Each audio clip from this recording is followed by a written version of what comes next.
7. Filosofi klasik. Perubahan jalan pikiran dalam filosofi tidak terjadi sekonyong-konyong. Ini ternyata benar dengan timbulnya filosofi klasik Yunani. Seperti disebut di atas, aliran sofisme mulai mengubah pandangan filosofi dari kosmos ke manusia sebagai makhluk yang berpengetahuan dan berkemauan. Tetapi sofisme terlalu mengemukakan pendirian yang subjektif, relatif dan skeptis. Sebab itu tak mungkin ia menjadi suatu sistem pengetahuan yang bulat. Sofisme tak lebih dari masa pendahuluan ke zaman klasik. Zaman klasik bermula dengan Sokrates, tetapi Sokrates belum sampai kepada suatu sistem filosofi yang memberikan nama klasik kepada filosofi itu. Ia baru membuka jalan. Karena dialah tercapai apa yang dimuat sebagai moto pada permulaan buku ini. Alam yang tak bertubuh diketahuilah sudah, dan mata pikiran memandanglah ke dalam. Sokrates baru mencari kebenaran. Ia belum sampai menegakkan suatu sistem pandangan. Tujuannya terbatas hingga mencari dasar yang baru dan kuat bagi kebenaran dan moral. Sistem ajaran filosofi klasik baru dibangun oleh Plato dan Aristoteles. Berdasarkan ajaran Sokrates tentang pengetahuan dan etik, beserta filosofi alam yang berkembang sebelum Sokrates. Plato mencapai titik persatuan dalam filosofi Greek yang selama itu menyatakan perbedaan pandangan. Dengan itu terdapat untuk pertama kali dalam sejarah dunia barat suatu sistem pandangan yang menyuluhi seluruhnya dari satu pokok. Aristoteles meneruskan pokok pengertian Plato dan membangun suatu sistem filosofi yang di dalamnya terdapat tempat tersendiri bagi berbagai ilmu spesial. Buah pikiran dan sistem pengetahuan Plato dan Aristoteles menguasai alam pikiran orang barat sampai kira-kira 2000 tahun lamanya. Itulah yang memberikan nama klasik kepada filosofi mereka. 1. Sokrates. Sokrates lahir di Athena pada tahun 470 sebelum Masehi dan meninggal pada tahun 399 sebelum Masehi. Bapaknya tukang pembuat patung, ibunya bidan. Pada permulaannya Sokrates mau menuruti jejak bapaknya menjadi tukang pembuat patung pula. Tetapi akhirnya ia berganti haluan. Dari membentuk batu jadi patung, ia membentuk watak manusia. Masa hidupnya hampir sejalan dengan perkembangan sofisme di Athena.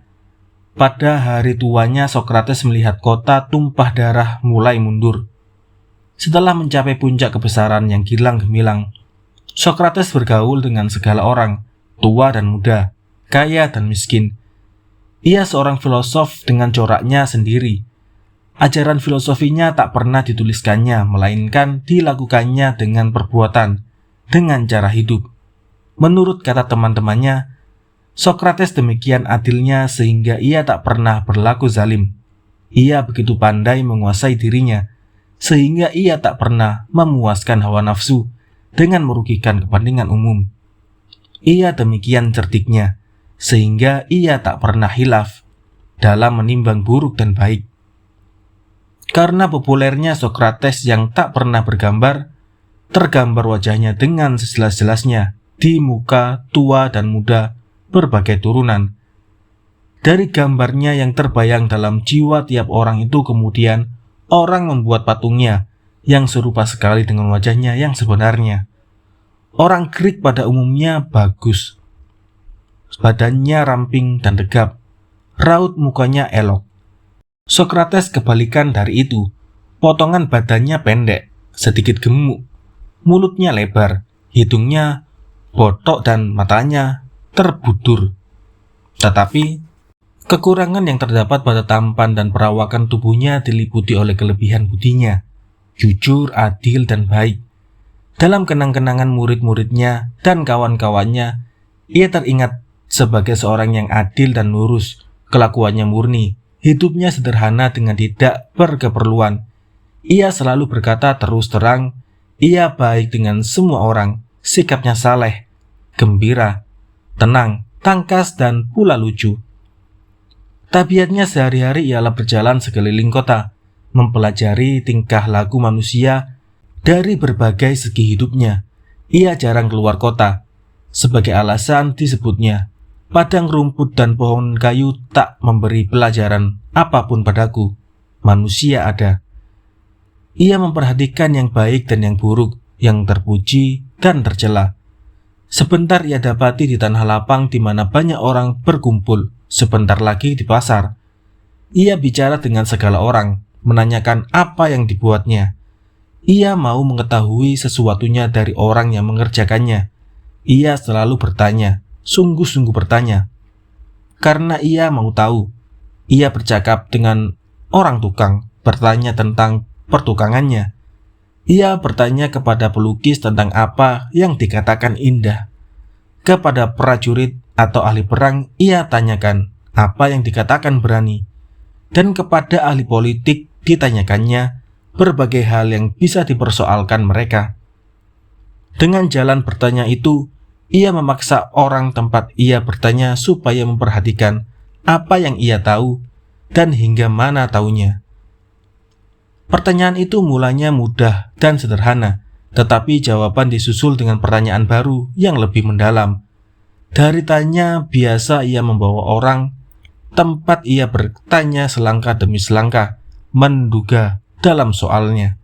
Akhirnya orang yang menganggap tahu tadi dihadapkannya kepada tanggung jawab tentang pengetahuannya. Tidak jarang terjadi bahwa dia itu yang mulanya membanggakan pengetahuannya mengaku tidak tahu lagi. Lalu Sokrates yang mengaku tak tahu merasa bahwa ia lebih banyak tahu dari mereka yang menganggap dirinya mengetahui. Tujuan Sokrates ialah mengajar orang mencari kebenaran. Sikapnya itu adalah suatu reaksi terhadap ajaran sofisme yang merajalela di waktu itu. Seperti disebut di atas, guru-guru sofis mengajarkan bahwa kebenaran yang sebenar-benarnya tidak tercapai, sebab itu tiap-tiap pendirian dapat dibenarkan dengan jalan retorika. Dengan daya kata dicoba memperoleh persetujuan orang banyak. Apabila orang banyak sudah setuju, itu dianggap sudah benar. Dengan cara begitulah pengetahuan menjadi dangkal. Terhadap aliran yang mendangkalkan pengetahuan dan melemahkan rasa tanggung jawab itu, berontak semangat Sokrates. Dengan filosofinya yang diamalkannya dengan cara hidupnya, ia mencoba memperbaiki masyarakat yang rusak. Orang diajak memperhitungkan tanggung jawabnya. Ia selalu berkata, yang ia ketahui cuma satu, yaitu bahwa ia tak tahu. Sebab itu ia bertanya. Tanya jawab adalah jalan baginya untuk memperoleh pengetahuan. Itulah permulaan dialektik. Dialektik asal katanya dialog, artinya bersoal jawab antara dua orang. Guru-guru sofis yang mengobrolkan ilmu di tengah-tengah pasar ditantangnya dengan cara bergurau. Ia yang tidak mengetahui itu ingin tahu dan bertanya. Tiap jawaban atas pertanyaannya disusul dengan pertanyaan baru. Demikianlah seterusnya. Pertanyaannya itu makin lanjut, makin mendesak. Akhirnya, guru sofis tak sanggup lagi menjawab dan mengaku ia tak tahu. Lalu Sokrates mengunci tanya jawab tadi dengan berkata, demikianlah adanya. Kita kedua-duanya sama-sama tak tahu. Sering terjadi bahwa orang banyak pada permulaannya memihak kepada guru sofis. Dalam sangka mereka, ayun katanya itu dan tangkas jawabnya akan menundukkan Sokrates. Kadang-kadang Sokrates yang rupanya kena pukul ditertawakan, tetapi lambat laun suasana berubah. Orang tua itu yang tadinya disangka berolok-olok saja, ternyata bertanya sungguh-sungguh. Pertanyaannya makin tepat keluar. Guru sofis makin gugup menjawabnya. Retorikanya hilang, jawabannya tak karuan. Akhirnya orang banyak menyorakkannya sebagai juara yang kalah dalam pertandingan. Dari dipuji, guru sofis itu dicemoohkan orang. Dengan caranya yang berani dan jujur itu, Sokrates banyak memperoleh kawan. Pemuda Athena sangat cinta padanya. Tetapi sebaliknya, musuhnya juga banyak, terutama pada pihak guru-guru sofis serta pengikut-pengikutnya yang berpolitik, yang memperoleh kemenangan dengan jalan retorika. Akhirnya Sokrates diajukan ke muka pengadilan rakyat dengan dua macam tuduhan. Tuduhan pertama ialah bahwa ia meniadakan dewa-dewa yang diakui oleh negara dan mengemukakan dewa-dewa baru. Tuduhan kedua mengatakan bahwa ia menyesatkan dan merusak fiil pemuda. Juga dalam pembelaannya Sokrates tegas sikapnya. Melihat susunan mahkamah rakyat itu sudah terang, ia akan disalahkan dan dihukum. Tetapi pantang baginya akan menjilat, beriba-iba mengambil hati para hakim supaya hukumannya diringankan. Dengan tangkas ia mengatakan bahwa ia tidak bersalah, melainkan berjasa pada pemuda dan masyarakat Athena. Bukan hukuman, melainkan upah yang harus diterimanya. Lalu dituntutnya supaya ia dari itu ke atas seumur hidupnya diberi makan oleh negara pada Prytaneon, yaitu balai kota di masa itu. Alangkah terperanjat kawan-kawannya mendengarkan ucapannya itu. Para hakim tercengang, perasaan mereka tersinggung. Dengan suara terbanyak ia dihukum mati dengan meminum racun. Sokrates sedikit pun tak gentar. Ia berkata dengan suara tenang bahwa ia siap sedia menjalani hukumannya. Dengan hati yang tetap pula ia menolak segala bujukan kawan-kawannya untuk lari dari penjara dan menyingkir ke kota lain, ke Megara. Sokrates yang selalu patuh kepada undang-undang tidak mau durhaka pada saat ia akan meninggal. Cara matinya juga memberikan contoh betapa seorang filosof setia kepada ajarannya. Sokrates pulang ke alam baka, tetapi namanya hidup untuk selama-lamanya. Saat yang terakhir itu digambarkan oleh Plato di dalam Phaedon seperti berikut. Engkau semuanya hendaklah sabar, dan ingatlah bahwa hanya badanku yang akan engkau tanam. Setelah mengucapkan kata ini, berdirilah ia dan pergi ke kamar mandi dengan Crito yang meminta kami menunggu. Kami pun menunggu sambil bercakap-cakap dan memikirkan kesedihan besar yang menimpa hati kami. Kami seolah-olah kehilangan bapak, dan seumur hidup kami akan hidup sebagai anak piatu. Dalam pada itu matahari hampir tenggelam, karena Sokrates lama sekali perginya. Setelah ia kembali, duduklah ia bersama-sama dengan kami, tetapi percakapan tak banyak.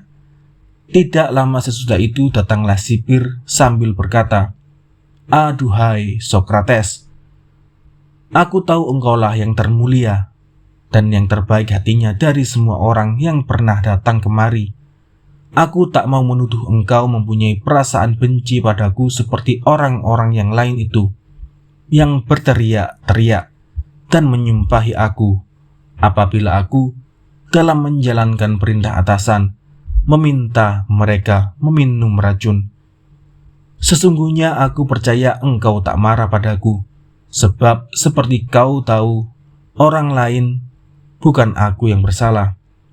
Selamat jalan, hadapilah yang tak dapat dielakkan ini dengan hati yang tenang. Inilah pesanku." Sesudah itu sambil menangis terseduh-seduh ia berbalik dan pergi.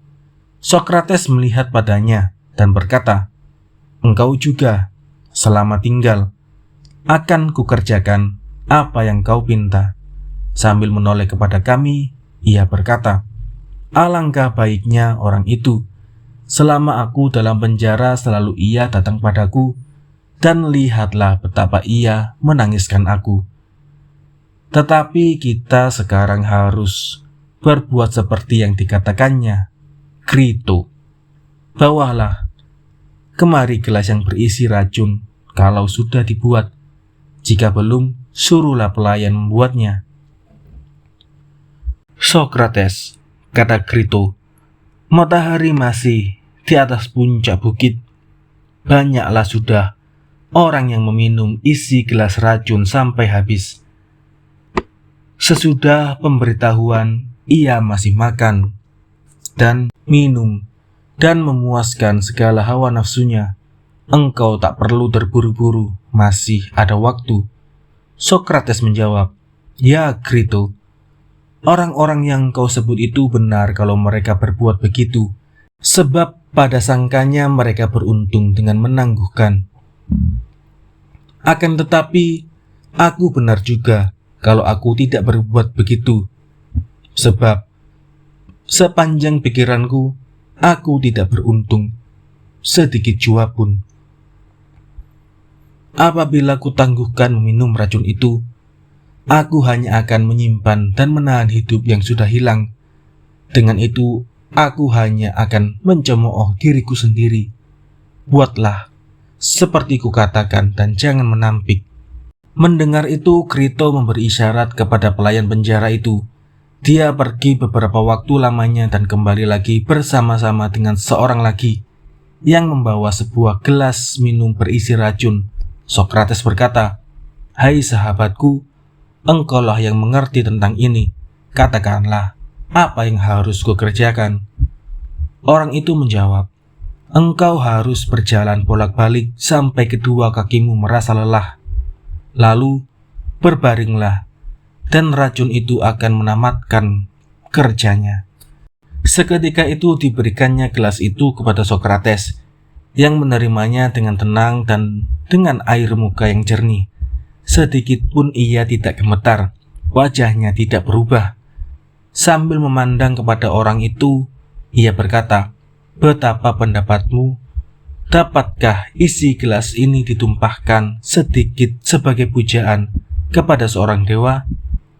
Bolehkah itu atau tidak?" Orang itu menjawab, "Kami hanya membuat sekedar cukup saja, ya Sokrates."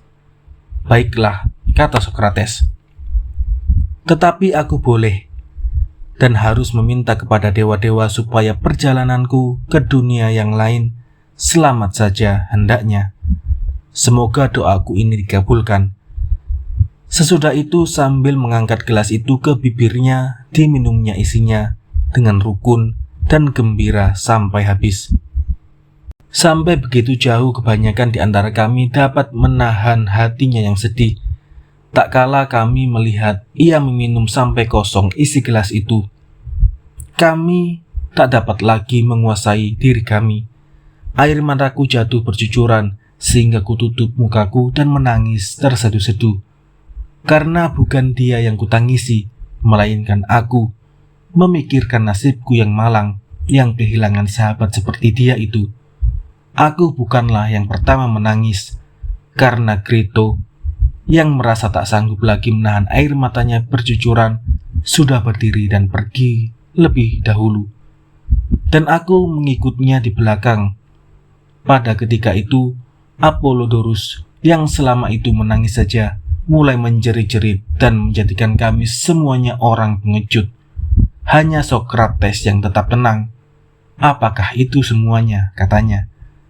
"Aku sengaja menyuruh kaum wanita pergi dari sini supaya mereka jangan menyusahkan aku. Sebab, menurut cerita yang kudengar, seseorang harus meninggal dengan tenang. Sebab itu, diamlah dan sabarlah." Serta kami mendengar itu, kami merasa malu dan menahan air mata kami. Ia berjalan mondar-mandir sampai, seperti katanya, kakinya sudah tak berdaya lagi. Lalu ia tidur menelentang seperti yang ditunjukkan kepadanya. Orang yang memberikan gelas berisi racun itu kepadanya merasai kakinya sebentar-sebentar. Sesudah beberapa waktu dicubitnya kaki Sokrates keras-keras dengan menanyakan apakah terasa olehnya. Sokrates menjawab, "Tidak." Sesudah itu ia rasai kakinya seluruhnya, berangsur-angsur dari bawah ke atas, dengan menunjukkan kepada kami bahwa kaki itu mulai dingin dan tegang. Kemudian Sokrates sendiri merasai keduanya kakinya dan berkata, "Apabila racun itu sudah sampai ke jantung, sampailah ajalku." Tak kala tubuhnya sebelah bawah sudah dingin, diangkatnya sebentar kain yang menutupi mukanya dan berkata, "Inilah," katanya, "yang penghabisan. Krito, aku berutang seekor ayam kepada Aeskulap. Jangan lupa membayarnya kembali." "Utang itu akan dibayar," kata Krito. "Adakah pesan yang lain?" "Tidak ada," jawabnya. Tidak lama sesudah itu kami dengar orang datang dan pelayan penjara mengangkatkan kain yang menutupi muka Sokrates. Matanya terbuka dengan tiada bercahaya lagi, dan Crito menutupkan mulutnya dan matanya. Inilah penghabisan hidup kawan kami yang benar-benar dapat kusebut orang yang paling bijaksana, paling adil dan terbaik di antara segala orang yang kukenal sampai sekarang. Demikianlah lukisan Plato tentang gurunya, kawannya, pada harinya yang penghabisan. Metode Sokrates. Sokrates tidak pernah menuliskan filosofinya. Jika ditilik benar-benar, ia malahan tidak mengajarkan filosofi, melainkan hidup berfilosofi. Bagi dia, filosofi bukan isi, bukan hasil, bukan ajaran yang berdasarkan dogma, melainkan fungsi yang hidup. Filosofinya mencari kebenaran. Oleh karena ia mencari kebenaran, ia tidak mengajarkan. Ia bukan ahli pengetahuan, melainkan pemikir. Oleh karena Sokrates tidak menuliskan filosofinya, maka sulit sekali mengetahui dengan sahih apa sebenarnya ajarannya. Ajarannya itu hanya dikenal dari catatan-catatan murid-muridnya, terutama Xenophon dan Plato. Catatan Xenophon kurang kebenarannya karena ia sendiri bukan seorang filosof. Untuk mengetahui ajaran Sokrates, orang banyak bersandar kepada Plato. Tetapi kesukarannya ialah bahwa Plato dalam tulisannya banyak menuangkan pendapatnya sendiri ke dalam mulut Sokrates. Dalam uraian-uraiannya yang kebanyakan berbentuk dialog, hampir selalu Sokrates yang dikemukakannya. Ia memikir tetapi keluar seolah-olah Sokrates yang berkata. Sungguh pun, murid-muridnya memberi isi sendiri-sendiri kepada ajaran gurunya dalam satu hal sama pendapat mereka, yaitu tentang metode Sokrates. Tujuan filosofi Sokrates ialah mencari kebenaran yang berlaku untuk selama-lamanya. Di sini berlainan pendapatnya dengan guru-guru sofis yang mengajarkan bahwa semuanya relatif dan subjektif dan harus dihadapi dengan pendirian yang skeptis. Sokrates berpendapat bahwa kebenaran itu tetap dan harus dicari. Dalam mencari kebenaran itu, ia tidak memikir sendiri, melainkan setiap kali berdua dengan orang lain, dengan jalan tanya jawab. Orang yang kedua itu tidak dipandangnya sebagai lawannya, melainkan sebagai kawan yang diajaknya bersama-sama mencari kebenaran. Kebenaran harus lahir dari jiwa kaum bercakap itu sendiri. Ia tidak mengajarkan, melainkan menolong, mengeluarkan apa yang tersimpan di dalam jiwa orang. Sebab itu metodenya itu disebutnya maleutik, menguraikan, seolah-olah menyerupai pekerjaan ibunya sebagai dukun beranak. Sokrates mencari pengertian, yaitu bentuk yang tetap daripada sesuatunya. Sebab itu ia selalu bertanya, apa itu? Apa yang dikatakan berani? Apa yang disebut indah? Apa yang bernama adil? Pertanyaan tentang apa itu harus lebih dahulu daripada apa sebab. Ini biasa bagi manusia dalam hidup sehari-hari. Anak kecil pun mulai bertanya dengan apa itu. Oleh karena jawab tentang apa itu harus dicari dengan tanya jawab yang mungkin meningkat dan mendalam, maka Sokrates diakui pula sejak keterangan Aristoteles sebagai pembangun dialektik pengetahuan. Tanya jawab yang dilakukan secara meningkat dan mendalam melahirkan pikiran yang kritis. Dalam berjuang mencari kebenaran yang umum lakunya, yaitu mencari pengetahuan yang sebenar-benarnya, terletak seluruh filosofinya. Oleh karena Sokrates mencari kebenaran yang tetap dengan tanya jawab sana-sini yang kemudian dibulatkan dengan pengertian, maka jalan yang ditempuhnya ialah metode induksi dan definisi. Kedua-duanya itu bersangkut paut. Induksi mencari dasar definisi. Induksi di sini berlainan artinya dari induksi sekarang. Menurut induksi paham sekarang, penyelidikan dimulai dengan memperhatikan yang satu-satunya dan dari situ dengan mengumpulkan dibentuk pengertian yang umum lakunya. Induksi yang menjadi metode Sokrates ialah memperbandingkan secara kritis. Ia tidak berusaha mencapai yang umumnya dari jumlah satu-satunya. Ia coba mencapai dengan contoh dan persamaan, dan diuji pula dengan saksi dan lawan saksi, seperti disebut di atas dari lawannya bersoal jawab, yang masing-masing terkenal sebagai ahli dalam faksanya sendiri-sendiri. Dikehendakinya definisi tentang berani, indah, dan lain sebagainya. Pengertian yang diperoleh itu diujikan kepada beberapa keadaan atau kejadian yang nyata. Apabila dalam pasangan itu pengertian itu tidak mencukupi, maka dari ujian itu dicari perbaikan definisi. Definisi yang tercapai dengan cara begitu diuji pula sekali lagi untuk mencapai perbaikan yang lebih sempurna. Demikianlah seterusnya. Contoh Sokrates bekerja itu dapat diketahui dari dialog-dialog Plato yang mula-mula, di mana caranya berfilosofi masih dekat sekali kepada Sokrates.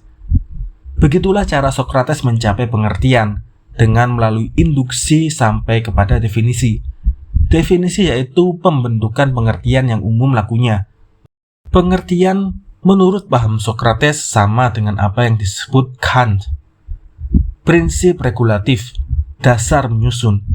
Dengan jalan begitu, hasil yang dicapai tidak lagi takluk kepada paham subjektif, seperti yang diajarkan oleh kaum sofis, melainkan umum sifatnya, berlaku untuk selama-lamanya. Induksi dan definisi menuju pengetahuan yang berdasarkan pengertian.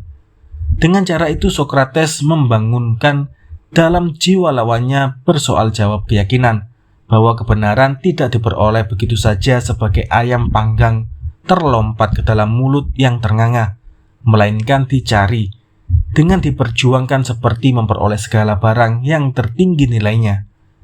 Dengan cara mencari kebenaran seperti itu, terlaksana pula tujuan yang lain, yaitu membentuk karakter. Sebab itu tepat sekali Sokrates mengatakan, budi ialah tahu. Maksudnya, budi baik timbul dengan pengetahuan. Manusia yang dirusak oleh ajaran sofisme mau dibentuknya kembali. Etik Sokrates. Budi ialah tahu, kata Sokrates. Inilah intisari daripada etiknya. Orang yang berpengetahuan dengan sendirinya berbudi baik. Paham etiknya itu kelanjutan daripada metodenya. Induksi dan definisi menuju kepada pengetahuan yang berdasarkan pengertian. Dari mengetahui beserta keinsafan moral, tidak boleh tidak mesti timbul budi. Siapa yang mengetahui hukum mestilah bertindak sesuai dengan pengetahuannya itu. Tak mungkin ada pertentangan antara keyakinan dan perbuatan. Oleh karena budi berdasar atas pengetahuan, maka budi itu dapat dipelajari. Dari ucapan itu nyatalah bahwa ajaran etik Sokrates intelektual sifatnya. Selain dari itu juga rasional. Apabila budi adalah tahu, maka tak ada orang yang sengaja atas maunya sendiri berbuat jahat. Kedua-duanya, budi dan tahu, bersangkut paut. Apabila budi adalah tahu, berdasarkan timbangan yang benar, maka jahat hanya datang dari orang yang tidak mengetahui. Orang yang tidak mempunyai pertimbangan atau penglihatan yang benar. Orang yang kesasar adalah kurban daripada kehilafannya sendiri. Kesasar bukanlah perbuatan yang disengaja. Tidak ada orang yang hilaf atas maunya sendiri. Oleh karena budi adalah tahu, maka siapa yang tahu akan kebaikan dengan sendirinya terpaksa berbuat baik. Untuk itu, perlulah orang pandai menguasai diri dalam segala keadaan, dalam suka maupun duka. Dan apa yang pada hakikatnya baik adalah juga baik bagi kita sendiri. Jadinya menuju kebaikan adalah jalan yang sebaik-baiknya untuk mencapai kesenangan hidup. Apa itu kesenangan hidup? Ini tak pernah dipersoalkan oleh Sokrates, sehingga murid-muridnya kemudian memberikan pendapat mereka sendiri-sendiri. Yang satu bertentangan dengan yang lain. Menurut Sokrates, manusia itu pada dasarnya baik, seperti dengan segala barang yang ada, itu ada tujuannya. Begitu juga hidup manusia. Apa misalnya tujuan meja, kekuatannya, kebaikannya. Begitu juga dengan manusia. Keadaan dan tujuan manusia ialah kebaikan sifatnya dan kebaikan budinya. Dari pandangan etik yang rasional itu, Sokrates sampai kepada sikap hidup yang penuh dengan rasa keagamaan. Menurut keyakinannya, menderita kezaliman lebih baik dari berbuat zalim. Sikap itu diperlihatkannya dengan kata dan perbuatan dalam pembelaannya di muka hakim. Sokrates adalah orang yang percaya kepada Tuhan. Alam ini teratur susunannya menurut wujud yang tertentu. Itu, katanya, adalah tanda perbuatan Tuhan. Kepada Tuhan dipercayakannya segala-galanya yang tak dapat diduga oleh otak manusia. Jiwa manusia itu dipandangnya bagian daripada Tuhan yang menyusun alam. Sering pula dikemukakannya bahwa Tuhan itu dirasai sebagai suara dari dalam yang menjadi bimbingan baginya dalam segala perbuatannya. Itulah yang disebutnya daimonion. Bukan dia saja yang begitu, katanya. Semua orang dapat mendengarkan suara daimonion itu dari dalam jiwanya apabila ia mau. Juga dalam segi pandangan Sokrates yang berisi keagamaan, terdapat pengaruh dalam rasionalisme. Semuanya itu menunjukkan kebulatan ajarannya yang menjadikan ia seorang filosof yang terutama seluruh masa. Murid-murid Sokrates. Di antara murid-murid Sokrates ada 3 yang mengaku meneruskan pelajarannya, yaitu Euclides, Antisthenes, dan Aristippos. Sebenarnya mereka itu hanya mengemukakan satu seginya saja dari ajaran Sokrates. Itu pun diajarkan menurut paham mereka sendiri dan dicampur pula dengan pandangan filsafat lain yang sudah mereka pelajari lebih dahulu. Euclides mengajarkan filosofinya di kota Megara. Sebelum ia belajar pada Sokrates, ia telah mempelajari filosofi Elea, terutama ajaran Parmenides yang mengatakan bahwa yang ada itu ada, satu, tidak berubah-ubah. Pendapat ini disatukannya dengan etik Sokrates, lalu diajarkannya yang satu itu baik. Hanya orang sering menyebut yang satu itu dengan berbagai nama, Tuhan, akal, dan lainnya. Lawan yang satu itu tiada, yang baik selalu ada, tidak berubah. Cara Euclides mempertahankan pendapatnya banyak sekali menyerupai dalil-dalil yang dikemukakan oleh Zeno dari filosofi Elea. Filosof Euclides ini tidak sama dengan Euclides ahli matematik yang hidup kira-kira 100 tahun kemudian. Antisthenes mula-mula murid guru sofis Gorgias, kemudian dia menjadi pengikut Sokrates. Sesudah Sokrates meninggal, ia membuka sekolah filosofi di Athena dan diberikannya nama Gymnasium Kinosarges. Sebab itu ajarannya sering disebut filosofi madhab Kinia. Menurut ajaran Antisthenes, budi adalah satu-satunya yang baik. Di luar itu tidak perlu kesenangan hidup. Mencari kesenangan sebagai tujuan adalah perbuatan yang salah. Budi adalah rasa segala cukup. Budi hanya satu dan dapat dipelajari. Siapa yang memiliki budi itu, ia tidak akan kehilangan lagi. Untuk memiliki budi itu, orang tak perlu mempunyai kepintaran atau ilmu selain daripada pandai menguasai diri, cara Sokrates. Dalam 2 hal, ia menyimpang dari Sokrates. Pertama, ia memungut uang sekolah. Bagi Sokrates pantang menerima bayaran. Memungut uang sekolah itu adalah kebiasaan guru-guru sofis. Kedua, tentang pengertian. Pendapatnya berlainan dari ajaran Sokrates. Bagi Antisthenes, pengertian tak ada. Yang ada hanya kata-kata. Masing-masing mempunyai arti sendiri. Kata yang satu tak dapat menentukan kata yang lain. Dalam hal ini, yang ada hanya sebutan identik seperti seorang orang adalah seorang orang. Bentuk pemerintahan negara-negara Greek beserta kepercayaannya resmi kepada dewa-dewa ditentangnya. Seorang yang alim, katanya, tidak mesti hidup menurut undang-undang yang berlaku. Antisthenes mengajarkan bahwa Tuhan itu esa. Di antara murid Antisthenes yang terkenal ialah Diogenes dari Sinope, terkenal karena hidupnya yang sangat sederhana. Corak hidup yang umum didapati pada masanya selalu ditentangnya. Aristippos mengajarkan filosofinya di Kyrene. Mula-mula ia belajar pada guru-guru sofis dan kemudian menjadi murid Sokrates. Dalam ajarannya ia sangat jauh menyimpang dari Sokrates. Menurut pendapatnya kesenangan hidup harus menjadi tujuan. Sebab itu ajarannya disebut hedonisme. Hanya kesenangan hidup itu harus dicapai dengan pertimbangan yang tepat. Tidak boleh serampangan saja. Akal harus dipakai untuk menggunakan kesempatan yang ada. Hanya ucapannya yang kemudian ini saja yang sedikit berbunyi. Adanya Sokrates. Sungguh pun Euclides, Antisthenes, dan Aristippos masing-masing mendirikan sekolah Sokrates sebagai tanda cintanya kepada gurunya.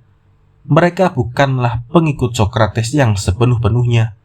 Murid Sokrates yang sebenar-benarnya ialah Plato.